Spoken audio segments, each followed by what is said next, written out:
चुनाव आयोग ने जो कहा था उसे पूरा भी कर दिखाया है। चुनाव आयोग ने 25 जुलाई तक अपने पहले चरण का काम पूरा करके दिखा दिया है। 25 जुलाई तक फॉर्म जमा करने की आखिरी तारीख थी, जिसमें 99.8% वोटर्स अपना फॉर्म जमा कर चुके हैं। लगभग पूरा हो चुका है, कोई नहीं बचा। चुनाव आयोग के मुताबिक बिहार में 7 करोड़ 90 लाख वोटर्स हैं, जिसमें 7 करोड़ 23 लाख वोटर्स तक चुनाव आयोग की टीम पहुंची है। वहीं आयोग के आंकड़ों के मुताबिक बिहार में इस बार 65 लाख वोटर्स के नाम कट सकते हैं। इनमें 22 लाख वोटर्स की मौत हो चुकी है। 35 लाख वोटर बिहार से शिफ्ट हो चुके हैं परमानेंटली। तो 7 लाख वोटर्स के दूसरी जगह भी नाम है, जबकि 1 लाख वोटर्स से संपर्क ही नहीं हो पाया है और 1,20,000 वोटर्स ने अपना फॉर्म जमा ही नहीं किया है।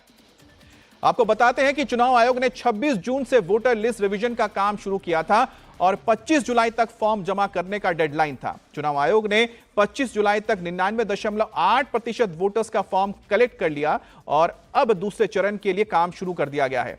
1 अगस्त को ड्राफ्ट वोटर लिस्ट जारी होगी, यानी कि शेष बचे फॉर्म और बीएलओ की रिपोर्ट का डिजिटलाइजेशन भी 1 अगस्त तक पूरा कर लिया जाएगा, जिसके बाद 1 अगस्त को वोटर लिस्ट का ड्राफ्ट जारी होगा और वहीं पर 1 अगस्त से 31 अगस्त तक लोग इसमें करेक्शन करवा सकेंगे। यानी कि अगर किसी का नाम छूट गया है तो अपना नाम इसमें जुड़वाने के लिए अपील कर सकते हैं।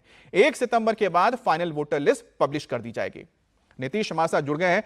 नीतीश, ये बहुत बड़ा काम था जिसे इस वक्त चुनाव आयोग ने पूरा कर लिया है। एक तरफ सियासत तो हो रही है, लेकिन जिस तरह से जो आंकड़े निकलकर सामने आए, करीब 65 लाख ऐसे वोटर्स हैं जिनका नाम कट जाएगा, क्योंकि उसमें तो मृत्यु करीब 20 लाख से ज्यादा है।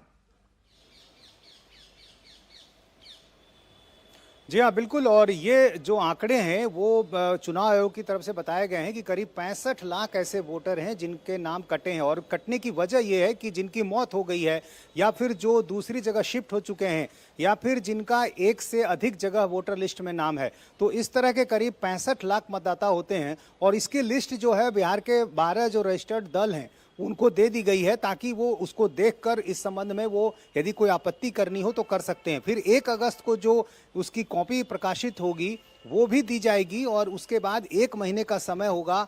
और तेजस्वी यादव लगातार यही कह रहे हैं कि 1 अगस्त के बाद ही जो है असली बात नजर आएगी, यानी हंगामा होगा। उनको ये लग रहा है कि 1 अगस्त के बाद जब ये उसकी कॉपी दी जाएगी, डिजिटल कॉपी, प्रिंटेड कॉपी दी जाएगी, तब ये पता चलेगा कि जो लोग हटाए गए हैं वाकई वो सही तरीके से हटाए गए हैं या नहीं हटाए गए हैं। और फिर 1 महीने का वक्त होगा। कोई दावा कर सकता है कि हाँ, जिनका नाम छूट गया है या फिर गलत तरीके से जिसका नाम उसमें दाखिल हो गया है। तो इन सारी बातों को लेकर पर्याप्त समय है 1 महीने का। लेकिन दूसरी तरफ जो विरोध है वो लगातार जारी है। लगातार विधानसभा के मानसून सत्र में आपने देखा कि किस तरह से इसको लेकर हंगामा हुआ और अभी भी राजनीतिक दल जो महागठबंधन से जुड़े हैं उनका ये कहना है कि इस पर यकीन नहीं किया जा सकता है कि 99.8% जो है वोटर जो हैं वो अब तक कवर कर लिए गए हैं। तो जाहिर है ये विरोध आने वाले दिनों में भी देखने को मिलेगा। चलिए, सियासी ये माहौल तो बना ही रहेगा, लेकिन इस बीच आप खुद सोचिए कि देश में अगर इस तरह से रिवीजन ना हो तो को पता ही नहीं लगेगा कि करीब 22 लाख लोग जो हैं